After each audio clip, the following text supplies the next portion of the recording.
What's up, you guys? Welcome back to the video. My name is VortexiiTV. Now, I know I haven't done any videos like this on this channel, but I'm excited to bring you guys this video because I wanted to help you guys, and I want to help you guys out, and so you guys can play the games that you want on your computer with your PS4 controller, just so you guys can have fun and not have to struggle on a keyboard and mouse like I do. So let me get right into the video. This video is going to teach you guys how to use your controller wirelessly on a PS4 controller, because I don't like using a wired controller. Some people do, I don't. The first thing you want to do, this is going to be quick and simple. Open your settings, go to devices. Now once you're on devices, you'll see this, my wireless controller is paired. So I'm going to unpair it so you guys can I can show you guys how to pair your controller Bluetooth. You want to press your power button and your share button at the same time. Just hold it until your thing starts blinking.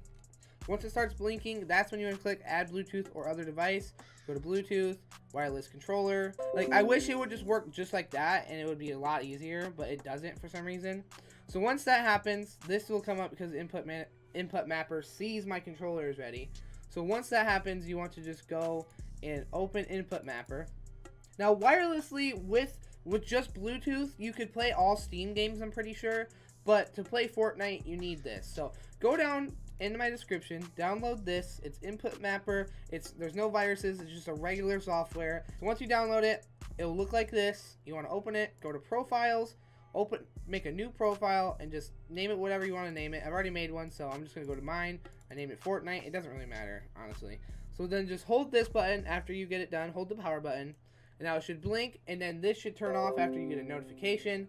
And then just hold it one more time, and then it should turn on. So now the controller is connected. So once the controller is connected, you just want to minimize that. Go to games, open Fortnite.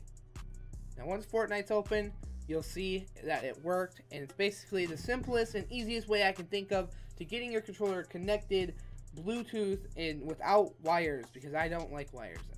The one thing I figured out that doesn't work when you're playing on this is that when you press your touchpad to open the map in Fortnite, it doesn't work. I don't know what it does.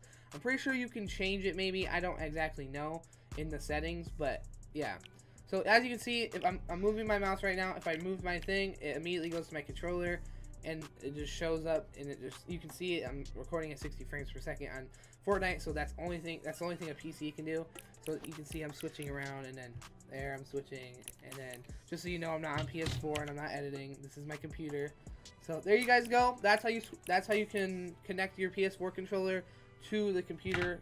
Easy, simple. Yeah. For more tutorials, let me know in the comments below. Hope you guys enjoyed the video. Peace out.